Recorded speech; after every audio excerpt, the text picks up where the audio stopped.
Welcome to episode 101 of Warriors Unmasked. Today I sit down with recovering addict, father and grandfather, son of a lifelong drug trafficker, lover of the Lord, and seeker of purpose, Mr. Josh Stone. Josh will take a deep dive into his journey from being raised by a single mom who was a prison guard, not meeting his dad until he was 7 or 8, then watching his dad chase his mom out the front door with a knife threatening to kill her, to following his dad's footsteps with addiction, starting in 7th grade, but ultimately starting to find his way to a better life for him and for those he comes in contact with. This episode is bound to take you from heartbreak, sadness, hurt, and empathy to feeling hope, encouragement, understanding, and complete empowerment. So sit back, relax, and enjoy another amazing episode of Warriors Unmasked as I sit down with Mr. Josh Stone. You're listening to Warriors Unmasked, where you'll hear powerful stories about courage, perseverance, and overcoming mental illness from athletes both professional and amateur, coaches, military personnel, first responders, and even the people next door. Welcome mental health advocates and your host, former NCAA first team All-American and professional goaltender, professional speaker, and life coach, Chuck Thus. And former National Hockey League goaltender, best-selling author, professional speaker, and suicide survivor, Clint Malarchuk. This episode of Warriors Unmasked has been brought to you by the American Hat Company. American Hat Company has been making the finest cowboy hats for the past 106 years. We are proud to be Americans, and we are proud to wear American hats. For more information, check them out on the web at americanhat.net. This week's episode of Warriors Unmasked has been brought to you by the Shift Group. Shift Group is turning athletes into sales professionals. Is your company looking to hire driven, competitive former athletes? Are you a former college or pro hockey player or former collegiate athlete in any sport and trying to figure out what's next? Consider a meaningful career in technology sales and let the Shift Group guide you every step of the way. Reach out to them directly at www.shiftgroup.io or email them directly at jr@shiftgroup.io to get started today. Are you a business owner looking to spice up your brand? Look no further than Pete Thus at Talbot Marketing. Pete can help you with all your promotional product and corporate apparel needs. From pens to tumblers and polos to jackets, Talbot Marketing is your one-stop shop for anything you need branded with your logo. Reach out to Pete today at 519-494-7629. Welcome, recovering addict, father and grandfather, son of a lifelong drug trafficker, lover of the Lord, and seeker of purpose, Mr. Josh Stone. Josh, welcome to Warriors Unmasked, my friend. This is an absolute pleasure to have you on the show. So thank you so much for joining me. Thanks for having me, Chuck. I appreciate it, man. It's an honor. Josh Stone, there's a lot to you. And while we haven't known each other an extensive amount of time, you, the listeners, are in for a great treat tonight because this is one heck of a man that's been there and back, continues to find his purpose and continues to seek out the right way to live, the right things in life. He loves the Lord. He knows that that's where his truth is. And man, I can't wait, Josh, for the world to get to know who Josh Stone is. That's a pretty awesome introduction, by the way. Let me just say that. Thank you. I appreciate that. And every bit of it's exactly true. I mean, you couldn't have described me better. Well, I know I share this with you a few times, but this one's for the world to hear. I think you're an amazing soul. I think the journey that you've been on, you're right. You have a purpose. You're still here. And you, the listeners, are going to learn a lot about what that means in this episode with Josh. So without further ado, let's get after it, my friend, because you have a lot to share with the world, and it's time that we open up the microphone and you get the stage. So Josh Stone, growing up, life was a little unsettled right from the word go. Would that be a good way to say it? Yeah. I think that would be fair to say. So I guess maybe we'll start right there. So I was raised by a single mom, majority of my life. As you stated before, my dad was off, on a completely different path. My mother's was a prison guard, for 35 something years plus years, probably before her retirement. Sometimes she worked 3 jobs. My grandparents were extremely involved before they passed away in my life. Um, but yeah, no, it definitely wasn't the normal childhood for sure. Did your dad, Josh, did he play any role in your life, or was it one of those kind of from day one, he was absent, maybe showed up a little bit here and there? Was that kind of the situation? It was basically all on your mom? Yeah, so when my dad found out that my mom was pregnant, he actually hightailed it. He hit the road. Felt like she had, from my understanding, felt like she got pregnant on purpose, I guess. To trap him. That old mentality, I guess. But he hit the road, and I didn't actually meet my father until I was 7 or 8 years old. Was the is the first time that I remember ever meeting him. I was probably 7 or 8 years old, and him and one of my older brothers, my half brothers, had moved to Tennessee, and him and my mom had gotten married. They were together. I don't know. It was less than a year that marriage lasted, and it ended extremely violently. It extremely abruptly. Um, it ended. It ended by me watching my dad chase my mom out of the front door of the house with a kitchen knife, screaming he was going to kill her. It was a fight that had happened over me. My mom standing up over me, standing up trying to, I guess, protect me or whatever the case was. Something stupid, I'm sure, but you know how that thing goes. So my dad was actually in addiction right then. He was had moved up here to Tennessee and was had moved into the house with us, gotten married, and had told my mom that he was clean and he wasn't messing with the old stuff anymore. He wasn't, doing the same thing anymore. And he done pretty well for a few months. But I can remember walking in when I would come home from school. A couple occasions I walked in and there's dad in the bedroom and he's shutting the door real quick and just all the telltale signs of somebody using drugs. But my mom was at work all the time, so she didn't get to see all that. And when you think back, Josh, to that first time that you saw your dad, do you have some vivid memories of what that moment was like, or is it too far and were you too young and maybe even have you just blocked that out? I think the final memory that I have of him as a child, childhood memory that I have of him, I did block out.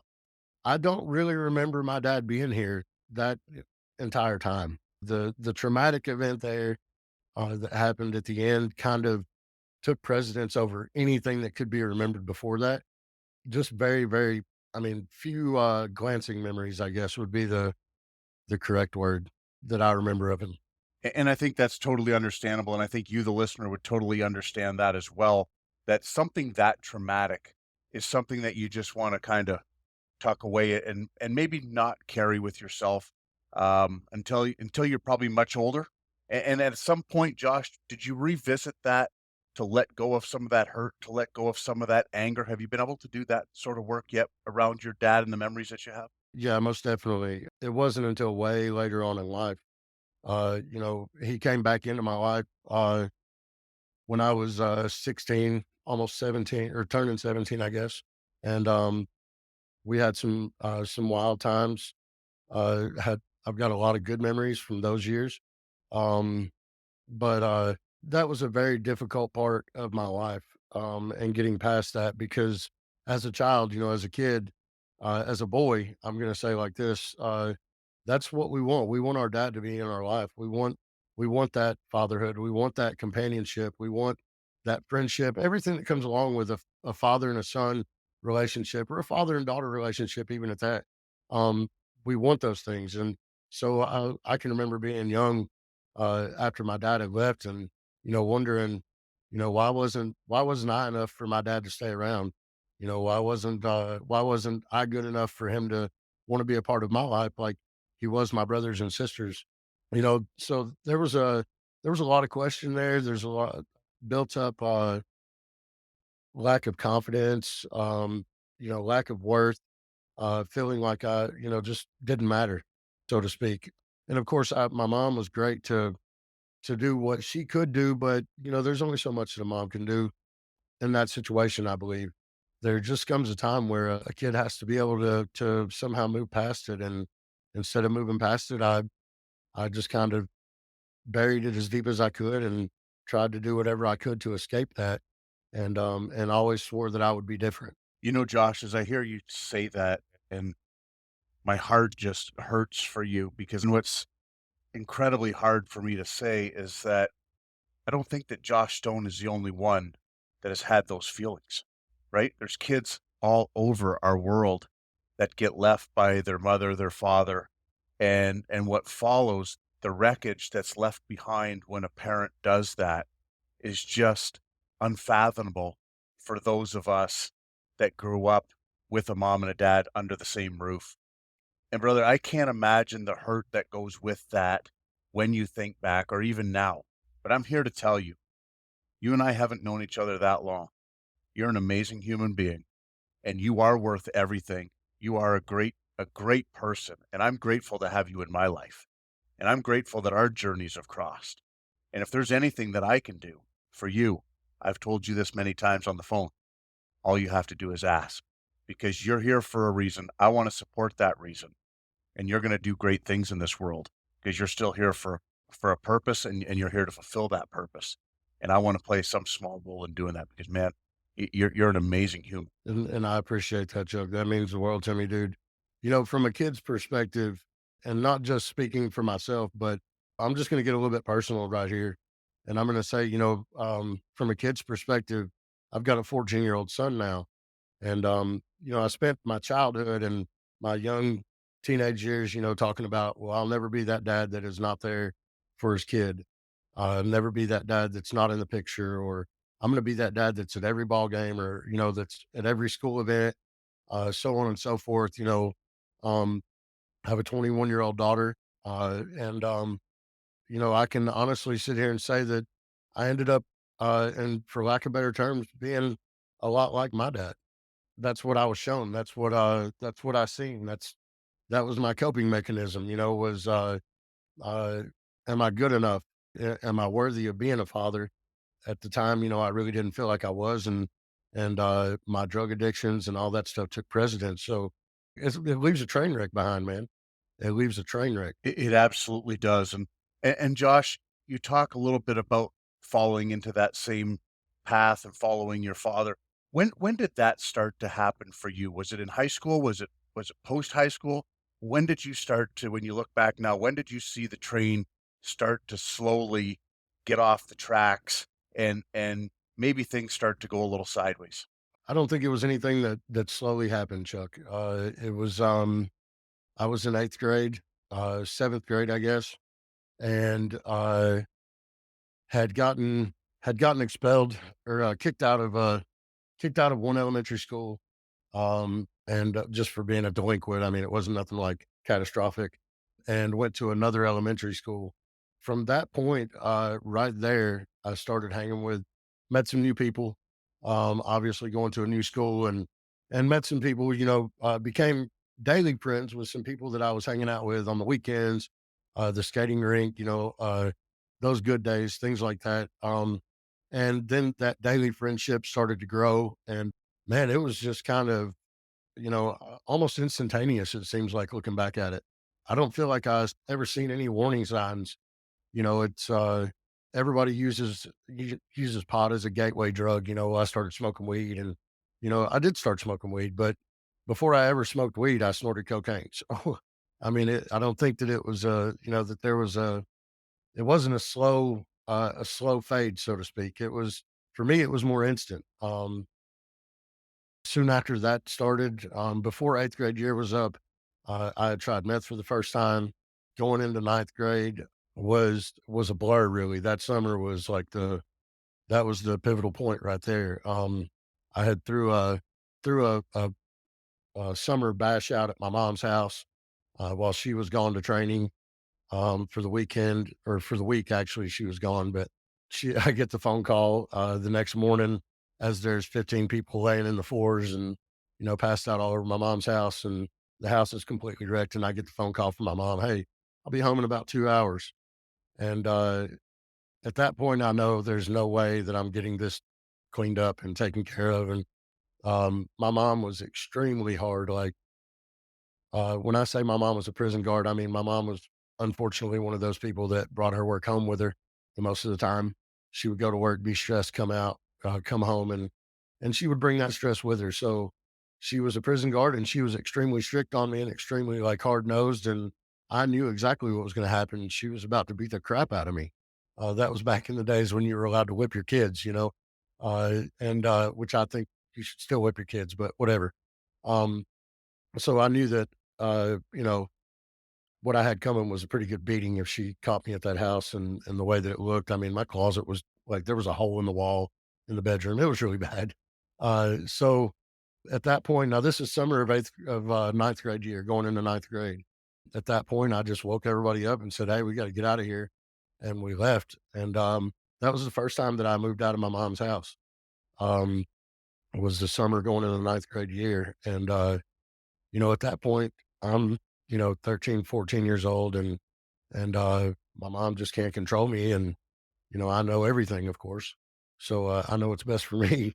So I hit the road, and that's when I first started really diving into an addiction, and that's when I remember ever selling drugs for the first time, getting involved with anything or anybody like that. Probably about 14 years old. Is it safe to say, Josh, that you moving out, you were kind of in survival mode on all levels, and whatever it took to get your next meal, whatever it took to get your next high, you were all in, at even as young as at 14 years old? Oh yeah, yeah, definitely. Thank God. At that point in time, there's good people out in the world, and met a very dear friend of mine, still a friend of mine to this day. And it was, I'll never forget it. It was that winter. So it was right after summertime. It had turned into winter. At this point, I had already been expelled from high school. Got expelled the second week into ninth grade, third week into ninth grade, something like that. And I was walking down a hill. It was snowing outside, and this young lady at the time, she's a little bit older than me. She pulls up and she's like, "Hey, what are you doing out walking in the snow?" I'm like, "Well, I'm walking to this grocery store right here because it's open 24 hours a day, 7 days a week, and I can go inside and get warm." Thank God I didn't have to spend a whole lot of time in that extreme survival mode, but yes, survival mode was key, man. It was do what you had to do, whether that be go steal from the gas station to have something to drink, or go cook dope with somebody to make some money, or get some drugs so that I could sell them and make money. Whatever it took, man. And Josh, as you look back now and the number of years, how long did you live that lifestyle? Did you ever move back in with your mom, or was it at that point at age 14 that you were gone, that opportunity to move back home was non-existent, and you were on your own? So my mom has never closed the door on me as long as I was attempting to do good, as long as I was attempting to be clean, or as long as I could make her believe that I was attempting to be clean, I guess is a better term for some of those times. But she's never truly closed the door all the way and said, "You're never welcome here again. Don't ever come back." So I've moved in and out of mom's house for years, man. This started when I was 14, and it's never stopped. It's just been a revolving door, go to my mom's house, try to get my head together. Um, and leave again, so she's been there. My mom has been a huge part of my life, in good and bad. She is, I'm not going to say she's ever enabled me, but she's enabled me, at times. But that's, at the same time, that's what mother out there wants to see their kid, sleeping in the street, or, know that their kid is cooking dope to survive, and, that they're risking their freedom and going to prison. And, there's, I've encountered quite a bit of violence over the years, and, you know, uh, people come to the house knocking on the door looking for me 3 o'clock in the morning. You name it. I mean, my mom's been through it. She's been through it. And so I'm 40, fixing to turn 41 right now. So we'll do the math. What's that? 25 years or so? Something like that. Yeah, something like that. Yeah. Moms are incredible, aren't they? And I know, and I'll speak for my own mom, and I'm sure you would say a lot the same thing, even though your relationship or your journey with your mom has been a lot different than mine. But moms are special humans. I think they're given a superpower. I think they're given a cape that allows them to see through everything and to stand by us through thick and thin. And and man, your mom sounds like she's one amazing lady, and thank goodness she was, because she obviously was able to play the cards that were dealt to her in the right way, and it's allowing you to see your 41st birthday, and what a gift that is. Yeah, most definitely. If it wasn't for my mom, uh, honestly, I wouldn't have the 11 months that I have of sobriety right now. Um, I would, uh, I would most definitely be dead if it weren't for my mom picking up the phone 11 and a half months ago. Whenever I called her and said, "Hey, I need some help bad." So yeah, she's definitely been my saving grace and guardian angel. And unfortunately, I put her through hell, man. That's something we don't realize when we're out in addiction is what we're doing to the people that truly care about us.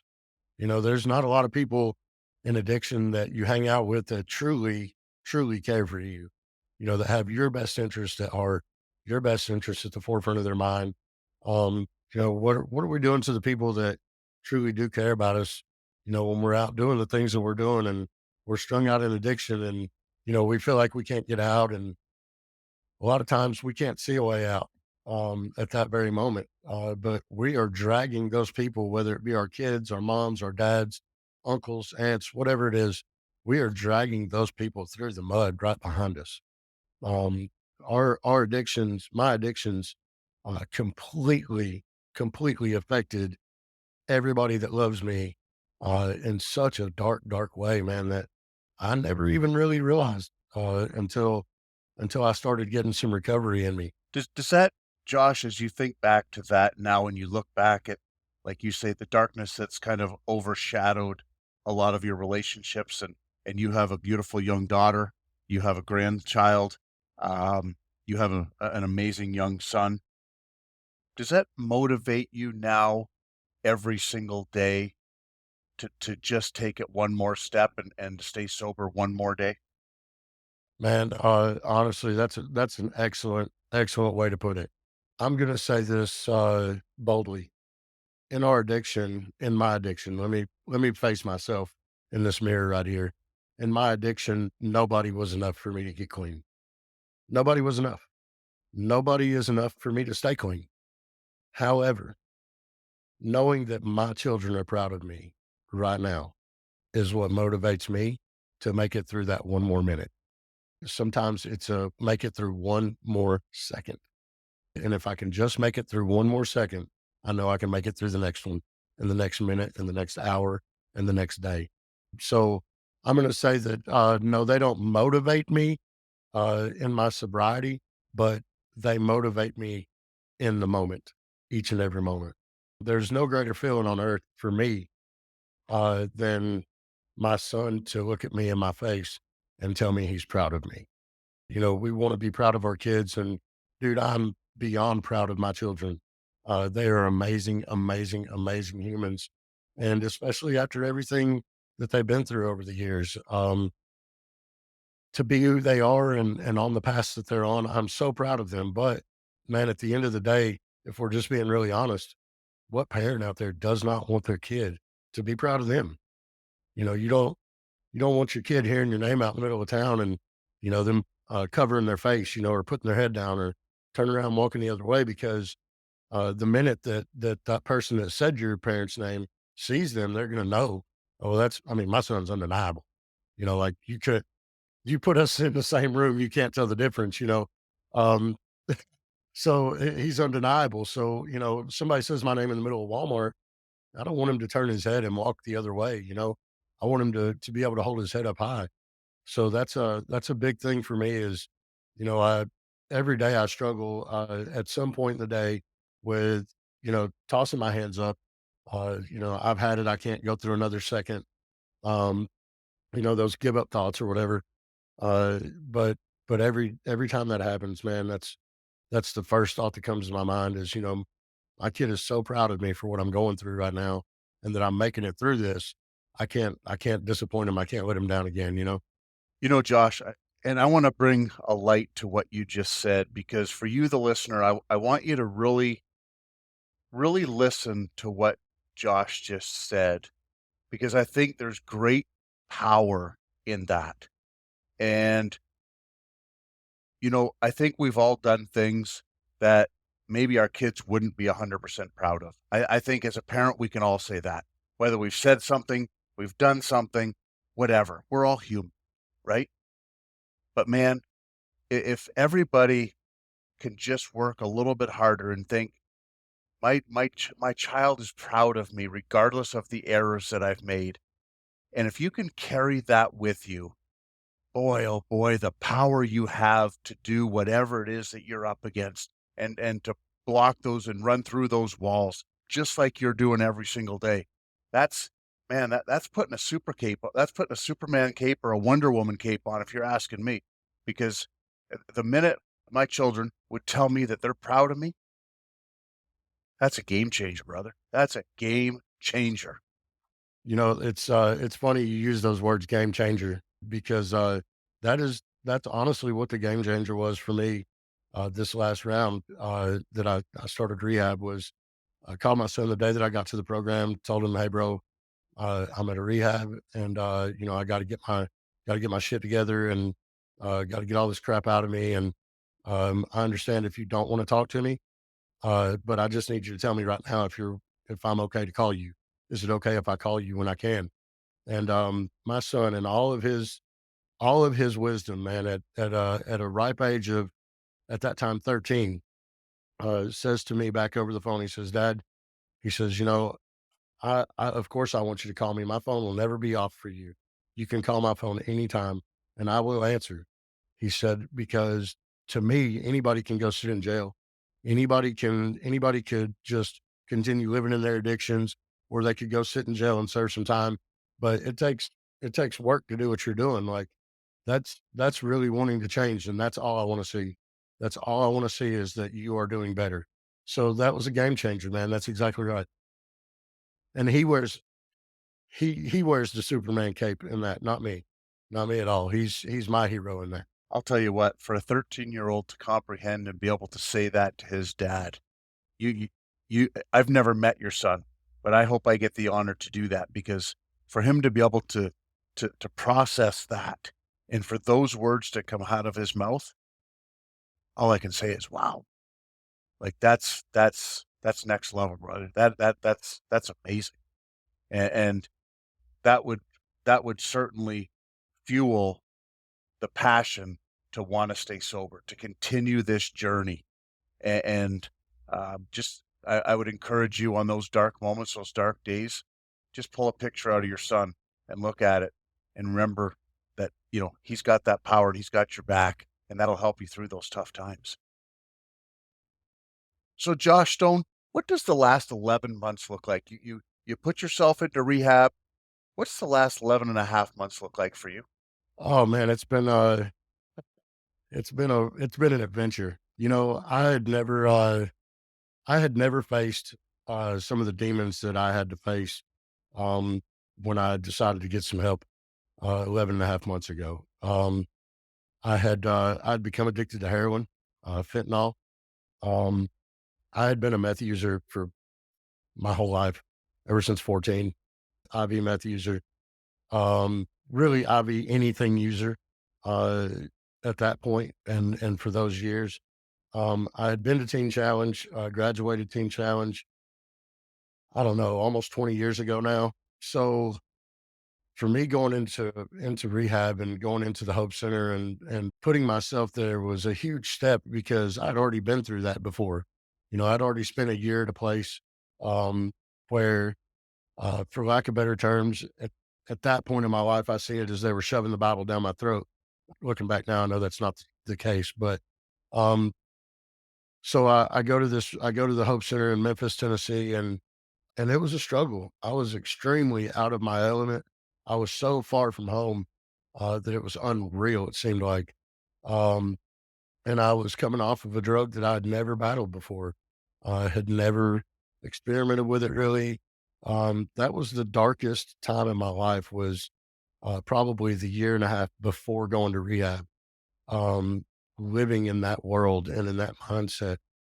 So the first couple of months, I don't even remember really being there. I remember a few important people that played a role in my life at that point, those first couple of months in treatment. But other than that, like, really don't remember it. It was such a blur and such a fog that consumes you uh, in that state of addiction, um, it takes a while to come out of. So after that, after the first couple of months, I started clearing up. And really, it was pretty easy for the next, I don't know, 4 or 5 months probably. Everything just kind of started falling back in place. Uh, it was like I was working on me for the first time ever, and I was being real. Like, I was working these 12 steps of Celebrate Recovery, which is, for those that don't know, Celebrate Recovery is a biblical 12 step. It's the 12 steps, just like in AA or NA, but your higher power is known to be Jesus. So there's biblical principles that go along with these steps. So I'd never done this before, man. And I get to this fourth step called inventory. And inventory is where you look yourself in the mirror and you really dig down into your soul, man, and into the hard parts of your life. Going back, honestly, directly taking me back to watching my dad chase my mom out the living room door.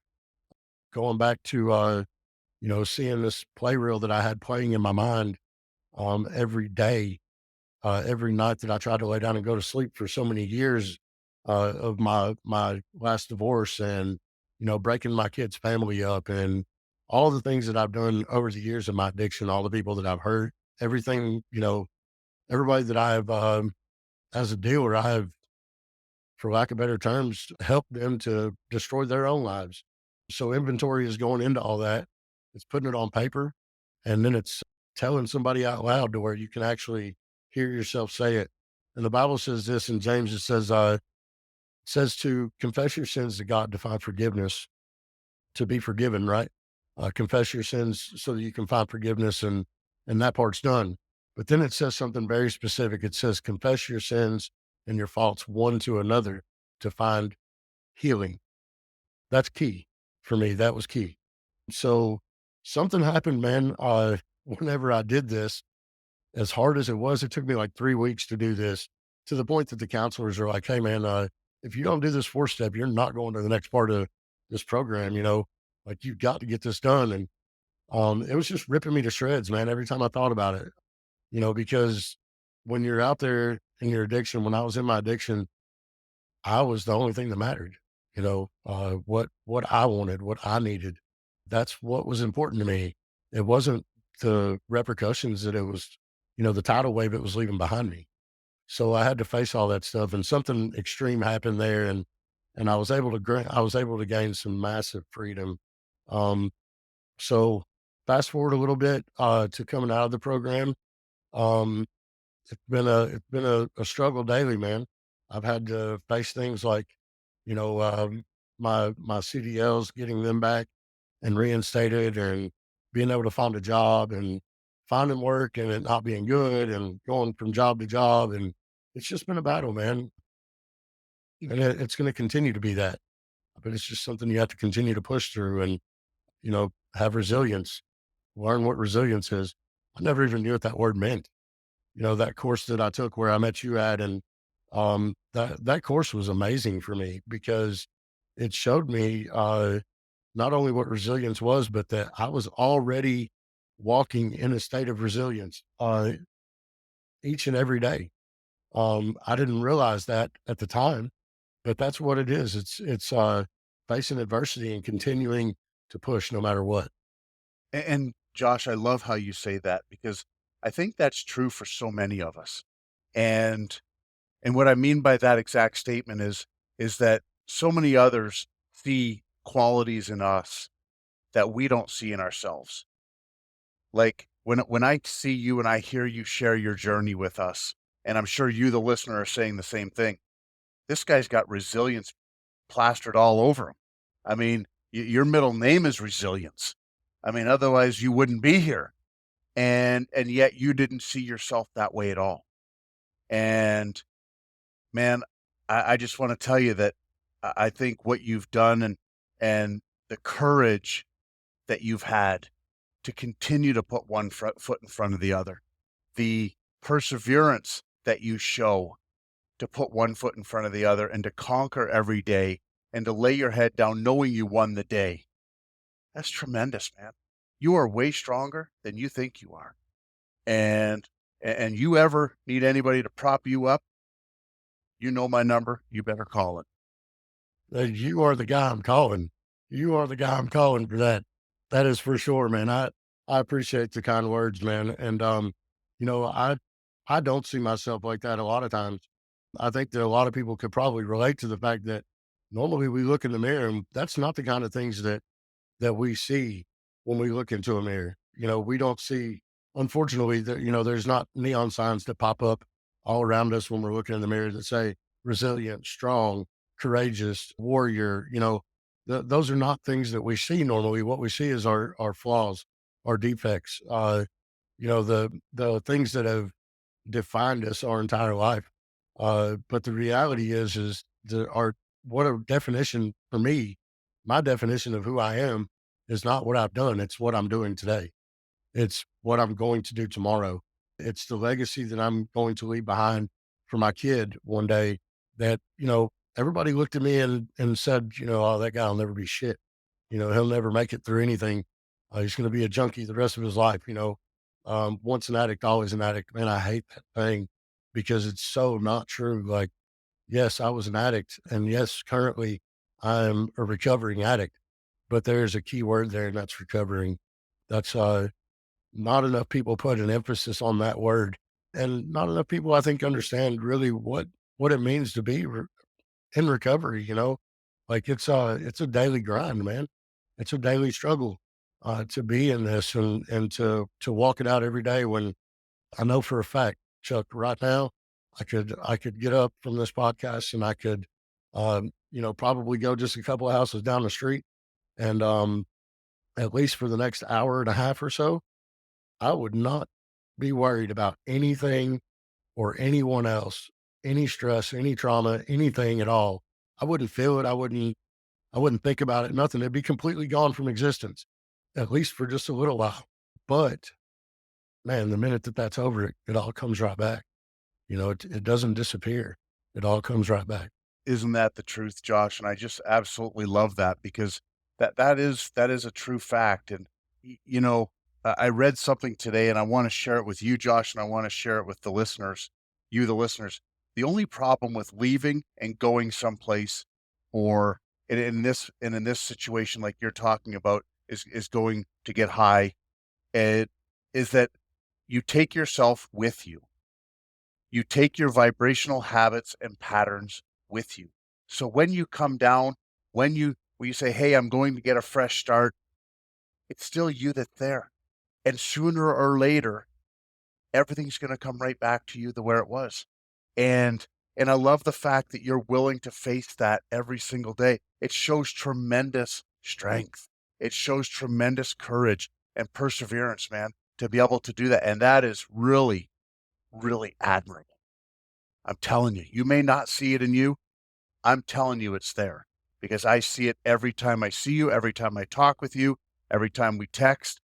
Man, your name pops up and I'm like, this dude is one strong human being in every facet of those words. You know, I've learned one thing over the last year, man, and that is, I've lived in Florida for years with my dad. We've been through some things before he passed away. We went through some things that were absolutely unreal and unbelievable. And one thing that I've always heard is change your people, places, and things. If you change those three things, then you can change your behaviors. You can change your behaviors and so on and so forth. But the fact of the matter is exactly what you just said is really the truth of the situation, which is doesn't matter if I change my people, my places, and my things. I cannot outrun me. I can move across the world, man. I can land somewhere in Asia and I am still going to be there with me. So it's not that easy. It's not that simple. You have to have a desire to change inside of you. Absolutely. And Josh, you just made comment you made mention that you have some things that you're working on, or you made mention that it's not what you did, it's what you're doing. What does Josh Stone have in his sights? Where does he want to go? What does he want to do with his life? Wow, that's a huge question, man. First and foremost, Chuck, I just want to, number one, I just want to be in the will of God in my life. Very aware of who the Lord is and very aware of all the promises that He has for me. And I just want to be in His will. That's first and foremost. Besides that, I want to, I just want to help other people that have been or are where I have been at, the things that I've been through. You know, you can reach out and you can touch so many people, right? You can touch, we'll just say for numbers sake, you can touch 100,000, Chuck. The 100,000 that you can touch is not the same 100,000 that I can touch. And I say that respectfully. The 100,000 that, XYZ can touch is not the 100,000 that ABC can touch. Everybody relates to people differently. And if you've not been through some things, then chances are certain people are not going to relate to you. So I have the heart for the person that is an addict. I'm the guy that, if I'm the guy that, just today, with minimal amount of money in my pocket, seen a girl sitting at Walmart outside and she's, it had to be thirsty. It was 85 degrees out today. She's got 2 dogs. She's got track marks all over her arms. Um, and took what little bit I had and just bought her something to drink, bought her dog some water. I just want to help those people. She looked at me like I was an alien when I walked up and handed her that because she hadn't asked me for anything. She never spoke to me or anything. And she looked at me like I was an alien, bro. And it broke my heart that she looked at me like that because to me, man, I've been there. I've been that dude. I've been in her shoes before, and I would have died for somebody to hand me a bottle of water, but that's not society anymore. That's not, and I'm not bashing society as a whole. I'm just saying that most of society doesn't understand where that girl has been. So I want to help with that. I want to help break the stigma of, once an addict, always an addict. I want to help, want to help people realize that you know, you see me posting pictures on Facebook, me traveling or, semi truck driving and, these beautiful views or, these perfect looking selfies and pictures of me and my kids and my life being restored and, stuff like that. And that's all great. That is all a direct result of recovery, right? But what you don't see is the days that I have been in town for, I don't know, we'll just say a week and I've sat on my mom's couch and I've twiddled my thumbs and I've paced the floors and I have fought the desire, not really the desire, but the thoughts of being able to walk just a couple houses down and go back to my old life and use again. And that instant gratification that I've absolutely crucified my flesh. You've not seen the times that I've sat at my mom's kitchen table and cried to her, filling the table with tears, man, because I don't want to get high because that's all I know in this area. And I don't have any friends to go hang out with because everybody that I know is either into addiction or they're in jail or they're in prison or they're dead already. And I don't want to be that anymore. So I want to help break that stigma of I go into recovery, everything's going to be great. I go to church and I give my life to Jesus and I say the sinner's prayer with the pastor, and my life is just absolutely turned around. It's perfect, no problems, no struggles, no issues. That's bullshit. That's bullshit. And anybody that gets trapped into that mindset is going to fail because at the first sign of a tough situation, they're going to run back and they're going to use. They might run back and use for the last time. So, um, I just want to help with that. I want to do whatever I can, whether that be counseling somewhere, one of the hub centers, or, for me, my recovery looks a lot like spending my days off and days that I have free, just going and hanging out with a house full of guys that are in recovery and that just need somebody to love on them, man. So, what do I want in my future? I just want my sobriety, man. I just want my sobriety and my recovery, and that's first and foremost. That comes above everything. You know what I love, Josh, and it's something that you just said, and I'm going to repeat it because I firmly agree with you, believe exactly what you said to be true, and I'm going to add a piece to it, is that the 100,000 people that Chuck thus can affect or impact aren't the same 100,000 that Josh Stone is going to impact. It's not the same 100,000 that Clint Malarchuk is going to impact. And where I learned this, Josh, was maybe the hard way, and I would love to propose this to you and to you, the listener, that we can look at our journey as tough. And why me? God, why me? Why am I the one dealing with anxiety, depression, suicidal thoughts, OCD? Why is Josh Stone, if I was Josh Stone, why am I dealing with addiction? Why am I the one doing this? But I want to spin it just a little bit for you and bring it back to the point that we just talked about. Because this is when I asked God enough times, why me, why me, why me, he finally answered. And I say finally like it was on my time. Because we all know it's not on our time. It's on his time. But the answer that I received was because in order for you to reach back and help and love and support the people coming up behind you with their mental health, you have to know the shoes they're walking in. And the minute I realized that, and the minute that Josh Stone knows that when he walks into a place and he talks to a room full of fellas that are in recovery, and they find out that he's walked in those shoes, he's wearing those shoes that they're wearing, you have instant respect. They are instantly going to listen to you because you've been there, done that, bought the t-shirt. And so I would love to propose to you, the listener, and to you, Josh Stone, to not look at what you've been through as a curse or anything else, but maybe one of God's greatest blessings that he'll ever give you. Because he's empowering you to wear the shoes that other people are wearing and empowering you to be in a position to reach back and love and support and help in so many different ways because you've walked that path. You've worn those shoes. You know what it's like to wear that t-shirt. And what a gift that is if and when we decide to use it that way. I could not agree more, man. That is excellently put. That is an excellent way to view it. That's exactly what it is too, because you know, I believe that God knew exactly everything that I was going to do in my life before He even created me, before I was ever born. Any of that, He already knew that at 14 I was going to be putting a needle in my arm. He already knew that. He already knew everything. He knew it all, man. He knew that I was gonna. He knew that I was gonna travel, trafficking drugs with my father. Up and down America. He knew that I was going to go through those things. He knew that I was. He knew that I was going to sit in jail and have a prison sentence, and he knew that he was going to use that to change my life. He knew that I was going to overdose and that I was almost going to die 2 or 3 times, and he knew that I was also going to live through those. Why does he allow bad things to happen to good people? I don't think he allows bad things to happen to good people.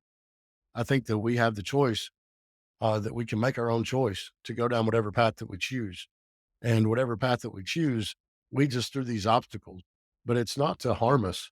It's not to cause us pain. Yeah, it's painful and it's hard and it's tough. But at the end of the day, somebody else is gonna gain a reward from what we've been through. Um, like you said, how can anybody that battles depression and anxiety trust you to open up and talk to you if they don't feel that you can relate? So without people to go through it, then there's nobody to pass on the hope for the future in it. Absolutely, brother. And Josh Stone, before we let you go, because this has been incredible, I think we could do this for a few hours. But before I let you go, I want to remind our listeners to go to warriorsunmasked.com, where you can listen to this podcast with Josh Stone, all the previous ones. They're all listed there, and all the ones coming up.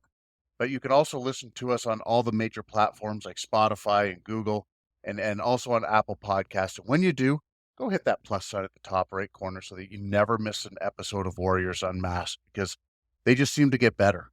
and better and better. And I'm so grateful for the amazing people that have come into my life through this podcast. It's been an absolute blessing. And Josh Stone, I think people know this, but you have a huge heart, and you have a heart that wants to help people. And I want you to dig into that heart of yours.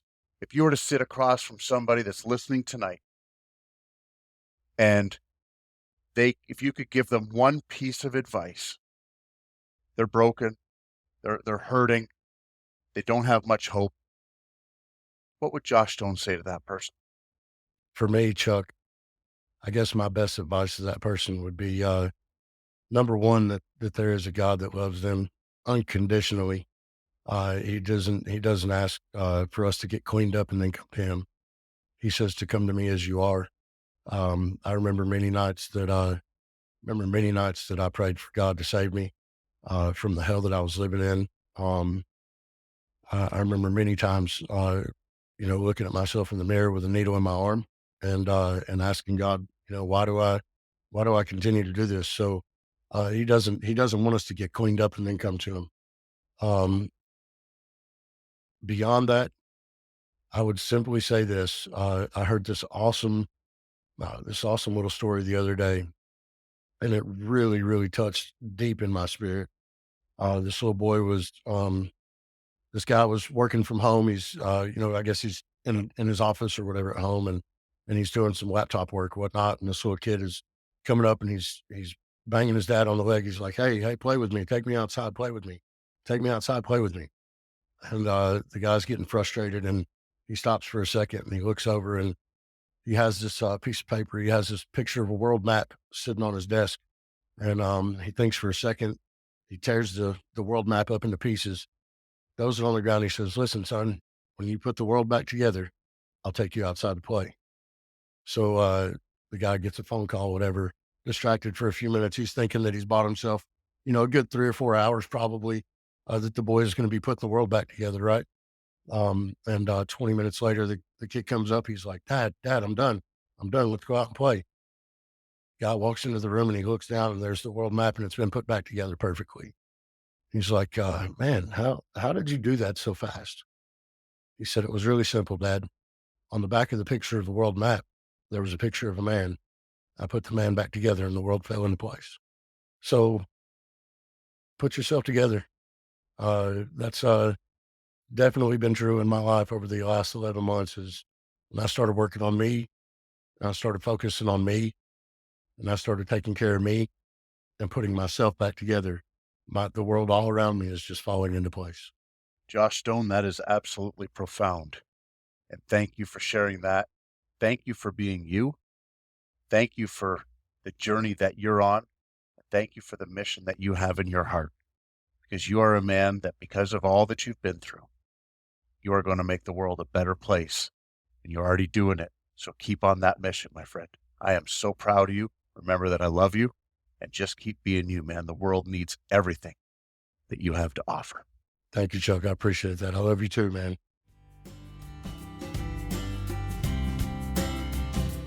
Thanks for listening to Warriors Unmasked. For more resources and to connect with Clint and Chuck, go to warriorsunmasked.com. If you feel this podcast has impacted you, we ask that you subscribe and share with a friend you feel may want to hear this message.